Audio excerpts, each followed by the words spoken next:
ওই ফ্যাসিস্ট আওয়ামী লীগের দোসররা ব্যতীত বাংলাদেশের সকল রাজনৈতিক দল, সকল মত, সকল ধর্ম, সকল বর্ণ, সকল বয়সের মানুষ একত্রিত হয়ে ঐক্যবদ্ধ হয়ে রাস্তায় নেমেছিল বলেই ওই ফ্যাসিস্ট হাসিনার পতন ঘটেছিল। যতদিন না এই বাংলাদেশে একটি সুষ্ঠু নির্বাচনের মাধ্যমে জনগণের সরকার আসছে, ততদিন পর্যন্ত সকল রাজনৈতিক দলকে ঐক্যবদ্ধভাবে ফ্যাসিস্টের সকল দোসরকে প্রতিহত করতে হবে। বাংলাদেশের প্রথম সারির কিছু সিটি কর্পোরেশন যেই বাজেট পায় বছরে, পুরো রংপুর বিভাগ সেই বাজেট পায়নি 16 বছরে।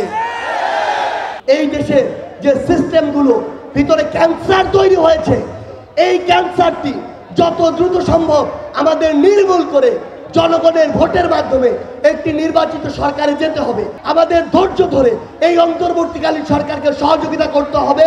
এবং দুই, আমাদেরকে এই রাজনৈতিক আদর্শ দলাদলি আর মুখোমুখি হওয়ার যে ট্র্যাডিশন, যে কালচার, সেটি থেকে কিছু সময়ের জন্য বিরত হয়ে ঐক্যবদ্ধ থাকতে হবে। এই 2024 সাল এমন একটি সাল যেখানে এই ছাত্র জনতার অভ্যুত্থান, ছাত্রদের একটি কোটা সংস্কার আন্দোলনকে কেন্দ্র করে শুরু হলেও 2024 সালে যখন এটি শেষ হয়, তখন এটি ছাত্র জনতার এমন একটি আন্দোলনে রূপান্তর হয়েছিল যেখানে ওই ফ্যাসিস্ট আওয়ামী লীগের দোসররা ব্যতীত বাংলাদেশের সকল রাজনৈতিক দল, সকল মত, সকল ধর্ম, সকল বর্ণ, সকল বয়সের মানুষ একত্রিত হয়ে ঐক্যবদ্ধ হয়ে রাস্তায় নেমেছিল বলেই ওই ফ্যাসিস্ট হাসিনার পতন ঘটেছিল।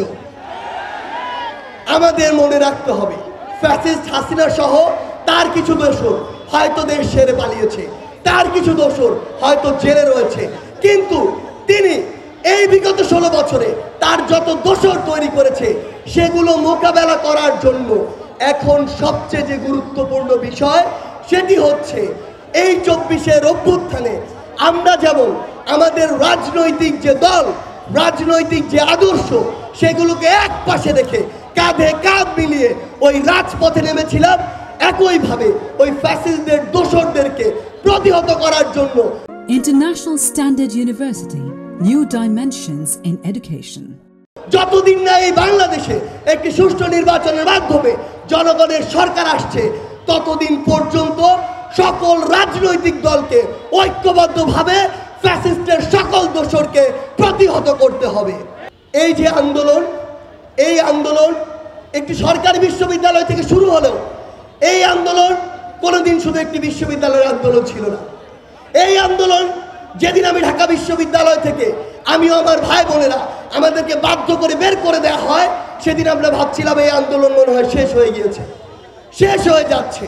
কিন্তু তারপরে আমার প্রাইভেট বিশ্ববিদ্যালয়ের ভাই বোনেরা, স্কুল কলেজ মাদ্রাসার ভাই বোনেরা যেভাবে ঐক্যবদ্ধভাবে এই 17 তারিখে প্রতিহত করেছিল, এই 15 তারিখে আবার নতুন করে নেমেছিল, এই 16 তারিখে যখন তারা ওইভাবে আবার জীবন দেওয়ার জন্য প্রস্তুত হয়েছিল, তখন এই আন্দোলন নতুন করে আবার শুরু হয়েছে। আপনারা সহ শুরু করে যারাই আগামী এই রংপুরের নেতৃত্বে থাকবেন, আপনাদের অনুরোধ করছি, দেশের সেরা একটি ইঞ্জিনিয়ারিং বিশ্ববিদ্যালয় এই রংপুর বিভাগে লাগবে। দেশের সেরা কয়েকটি মেডিকেল হসপিটাল এবং একটি মেডিকেল বিশ্ববিদ্যালয় এই রংপুর বিভাগে লাগবে। বাংলাদেশে এ গ্রেডের কিছু জেলা, বাংলাদেশের প্রথম সারির কিছু সিটি কর্পোরেশন যেই বাজেট পায় বছরে, পুরো রংপুর বিভাগ সেই বাজেট পায়নি 16 বছরে। এই বিষয়গুলো নিয়ে আপনাদের কথা বলতে হবে। এই দেশে যে সিস্টেমগুলো ভিতরে ক্যান্সার তৈরি হয়েছে, এই ক্যান্সারটি যত দ্রুত সম্ভব আমাদের নির্মূল করে জনগণের ভোটের মাধ্যমে একটি নির্বাচিত সরকারে যেতে হবে। এবং এটার জন্য দুইটি কাজ আমাদের করতেই হবে। এক, আমাদের ধৈর্য ধরে এই অন্তর্বর্তীকালীন সরকারকে সহযোগিতা করতে হবে। এবং দুই, আমাদেরকে এই রাজনৈতিক আদর্শ দলাদলি আর মুখোমুখি হওয়ার যে ট্র্যাডিশন, যে কালচার, সেটি থেকে কিছু সময়ের জন্য বিরত হয়ে ঐক্যবদ্ধ থাকতে হবে।